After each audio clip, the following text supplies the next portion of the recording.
Bonjour la famille, bonjour tout le monde, comment vous allez? Bien, j'espère. Nous sommes aujourd'hui 13 février 2026. Excellent vendredi à tout le monde. Alors, l'imam Diko a fait une déclaration hier.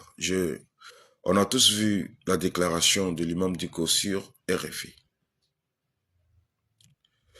La déclaration de l'imam Diko en dit long.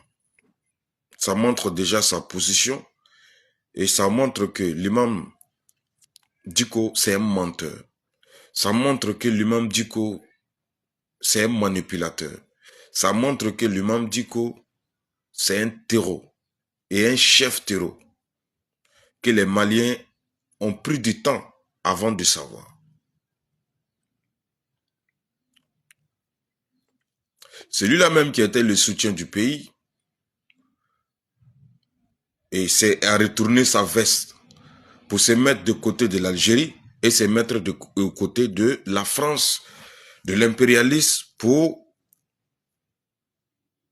s'attaquer au Mali et aux populations maliennes.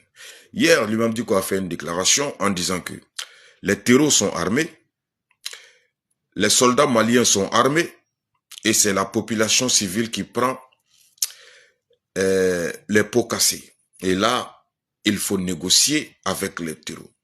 L'imam Diko demande pour que le gouvernement du Mali négocie avec les terreaux. Et ce qui est comment on appelle, ce qui est contradictoire de la lancée actuelle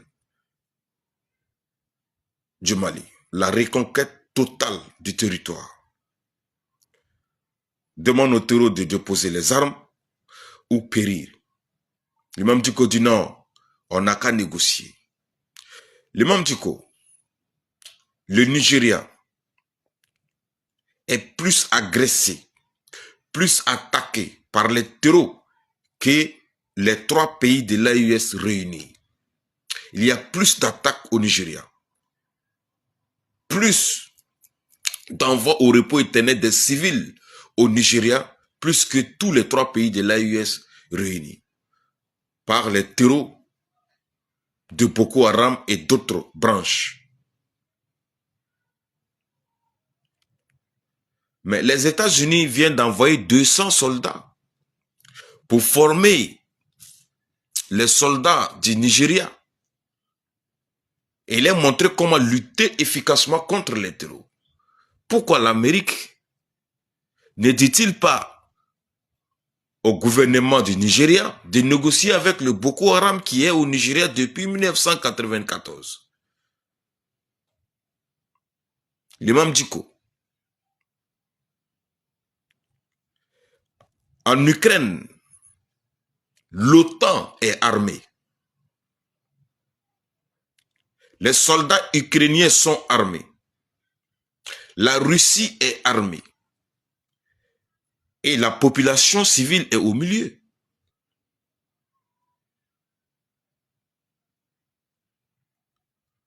Pourquoi l'OTAN et la Russie ne négocient pas? Pourquoi l'Ukraine et la Russie ne négocient pas? Pourquoi l'Ukraine et l'OTAN ne négocient pas?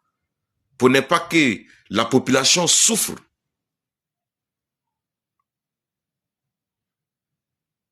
Pourquoi le Nigeria et le Boko Haram ne négocient pas? Pour ne pas que la population souffre. L'imam Diko, les soldats béninois sont armés. Et les terreaux sont armés.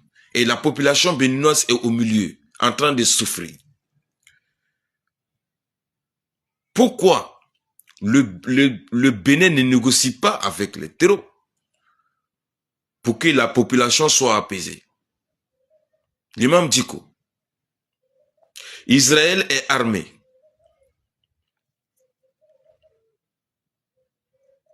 Les soldats palestiniens sont armés. Et à Gaza, il y a des milliers de femmes qui sont envoyées au repos éternel. Les milliers de vieillards sont envoyés au repos éternel. Les milliers des enfants sont envoyés au repos éternel. L'imam Diko, pourquoi Israël ne négocie-t-il pas avec les Palestiniens? Pourquoi? Pour que la population soit apaisé. Pourquoi il ne négocie-t-il pas? L'imam Diko. Les États-Unis d'Amérique ont déplacé leur arsenal pour rentrer dans les eaux iraniennes, pour venir s'attaquer à l'Iran. Or, l'Amérique est armée. Les Iraniens sont bien armés et la population civile se trouve au milieu. Pourquoi l'Amérique ne négocie-t-il pas avec l'Iran pour que la population soit apaisée?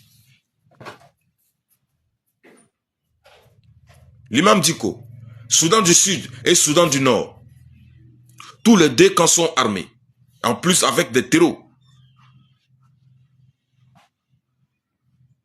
Et la population est au milieu. Plus de 2000 ont été envoyés au repos éternel au Soudan. Pourquoi il ne négocie-t-il pas avec les terreaux? Pourquoi?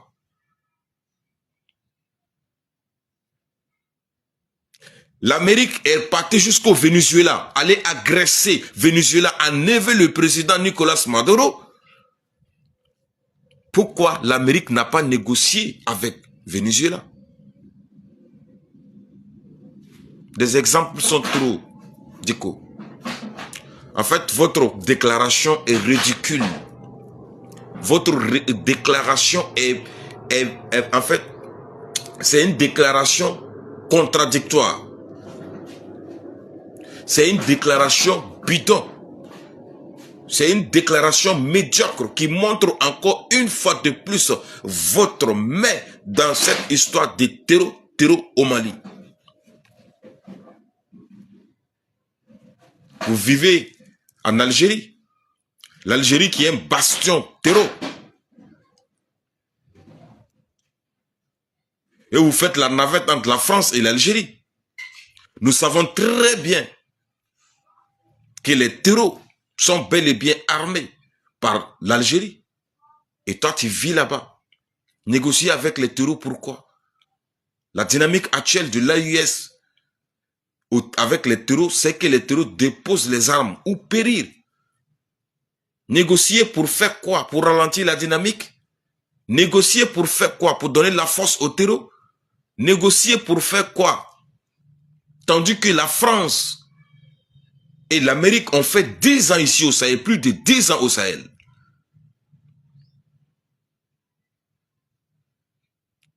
Pourquoi la France, quand la France était présente au Sahel, pourquoi la France n'a pas négocié avec les terreaux? Quand l'Amérique était au Sahel, pourquoi l'Amérique n'a pas négocié avec les terreaux? Quand la France était au Mali, pourquoi la France n'a pas négocié avec les terreaux? Quand l'Amérique était au Mali, pourquoi ils n'ont pas négocié avec les terreaux? C'est au moment où plus de 80% des territoires est récupéré par l'armée malienne, et c'est au même moment que vous demandez à négocier. Oh, quand la France était présente, 80% des territoires maliens étaient dans la main des terreaux. L'imam Diko, en fait, quand tu deviens terreau, tu deviens nada. En fait, quand tu deviens terreau, tu deviens nada. C'est ça. Les gars, partagez la vidéo au maximum. One love, le combat continue. Oh, bonjour la famille, bonjour tout le monde. Comment vous allez? Bien, j'espère. Nous sommes aujourd'hui 13 février 2026. Excellente journée de vendredi à tout le monde. Alors, nous allons aller directement à la frontière ivoirienne, entre la frontière de la Côte d'Ivoire et la frontière de Burkina Faso. L'une des plus grandes bases terreau a été détruite par le Bir 17. Nous savons très bien que les terreaux qui sont sur le territoire ivoirien font toujours des incursions au Burkina Faso pour pouvoir s'attaquer aux populations civiles innocentes et pouvoir aussi s'attaquer aux positions stratégiques de nos braves combattants. Alors, le Bir 17 vient d'infliger une grosse pète à l'impérialiste et aux tirets de ficelles des terreaux et aux financeurs des terreaux, notamment les terreaux d'Alassane Draman Ouattara et les terreaux d'Emmanuel Manou. Cette base a été entièrement foudroyée par le Bir 17. Elle a été entièrement détruite.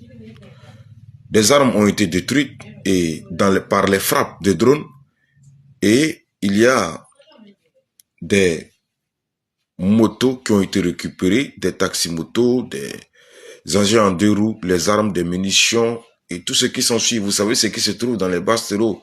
Chaque fois, je donne les informations sur ça. Donc, voilà, plusieurs terreaux ont été foudroyés. Pour l'instant, le comptage est en train d'être fait. Nous ne savons pas actuellement combien de terreaux ont été foudroyés. Mais l'information est là, les images ne sont pas encore venues. Partagez la vidéo. Et si les images viennent, je vais refaire encore une autre vidéo pour vous donner les images. Les terreaux ont été foudroyés. Ils ont été foudroyés. Cette grande base a été entièrement détruite entre la frontière de la Côte d'Ivoire et de Burkina Faso. One love. Merci au BIR 17. Félicitations. Que Dieu vous protège. Dieu vous donne toujours une longueur d'avance sur l'ennemi. One love.